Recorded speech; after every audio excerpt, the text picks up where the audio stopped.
حدیث پاک سنیں گے آپ کی طبیعت بڑی ٹھنڈی ہوگی۔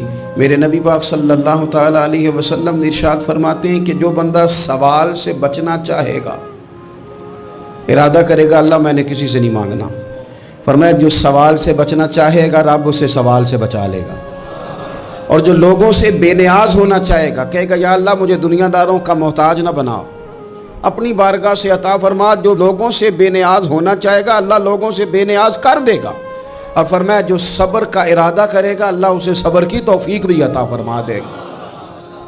ارادہ تو کرے، پروگرام تو بنائے، توفیق تو اللہ دے گا۔ جو صبر کا ارادہ کرے گا اللہ صبر کی توفیق بھی عطا کر دے گا۔